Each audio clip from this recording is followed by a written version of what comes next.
Olá pessoal, meu nome é Camila Bettini, sou engenheira química graduada pela Universidade Federal dos Vales do Jequitinhonha e Mucuri e faço parte da equipe BTQ no setor de marketing. Antes de partirmos para o assunto de hoje, gostaria de convidar a todos para seguir as nossas redes sociais. Diariamente publicamos conteúdos relacionados à área de engenharia química. Vamos então ao nosso conteúdo de hoje, onde vamos falar sobre um tema muito aplicável às rotinas de trabalho de um engenheiro químico. Muitos dos processos produtivos dependem parcial ou exclusivamente de biotecnologia para se desenvolver. Afinal, o que é de fato biotecnologia? Segundo a ONU, o conceito de biotecnologia pode ser entendido como qualquer tecnologia que utiliza sistemas biológicos, organismos vivos ou seus derivados para fabricar e ou modificar processos para alguma utilização específica. Historicamente, a humanidade utiliza esse tipo de processo há cerca de 5.000 anos, onde havia indícios da utilização da fermentação para a produção de alimentos e bebidas, como, por exemplo, o pão e o vinho.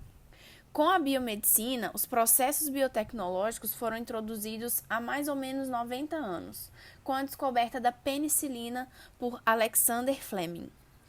E a partir daí, os processos biotecnológicos começaram a ser utilizados para a obtenção de antibióticos e outros produtos farmacêuticos também.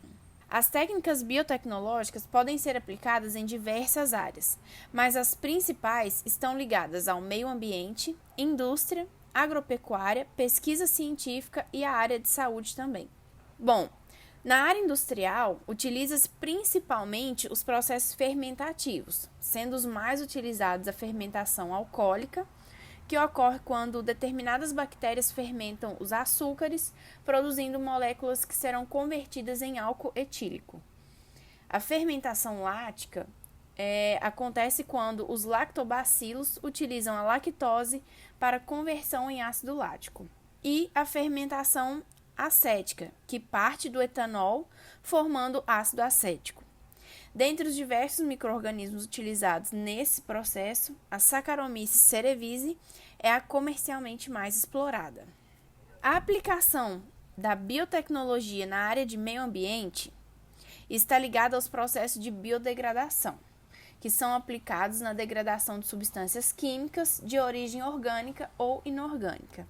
Um desses processos é a biorremediação, que consiste na utilização de micro-organismos para recuperar áreas contaminadas, onde os micro-organismos decompõem os poluentes em substâncias menos nocivas, permitindo recuperar grandes extensões.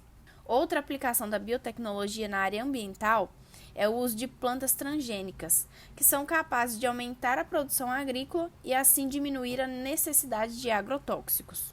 Dentro da área de saúde, os processos biotecnológicos foram de suma importância na cura e tratamento de diversas doenças.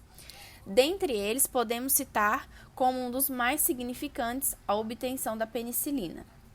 E foi por meio da molécula base da penicilina que foram obtidos diversos antibióticos capazes de tratar infecções bacterianas e até então resistentes. Também podemos falar da produção de vacinas, a insulina e muitos outros fármacos. Os principais processos biotecnológicos utilizados para a obtenção de diversos produtos são os bioreatores, que podem ser definidos como reatores onde ocorrem reações químicas catalisadas por biocatalisadores. Esses biocatalisadores podem ser tanto enzimas como bactérias, fungos e células vegetais. Os bioreatores podem ser divididos em descontínuo alimentado, onde o meio de cultura é adicionado continuamente ou periodicamente e os produtos são retirados parcialmente ou de uma vez só. E isso permite o controle do crescimento microbiano. O semicontínuo, que se diferencia do descontínuo alimentado pela alimentação do caldo produzido, que é completamente retirado e substituído imediatamente a uma alta vazão. Outro processo é a alteração em cromossomo bacteriano, onde diversas técnicas podem ser utilizadas com o objetivo de se produzir determinadas moléculas de interesse. Dentre essas técnicas, podemos citar a conjugação, onde ocorre a transferência unidirecional de informação genética de uma célula bacteriana para outra. A transdução, em que ocorre a transferência de informação genética pela incorporação por recombinação utilizando um vetor viral bacteriófago. E a recombinação, que ocorre a transferência de informação genética entre células, em que primeiramente ocorre a remoção da parede celular e a subsequente fusão entre as células.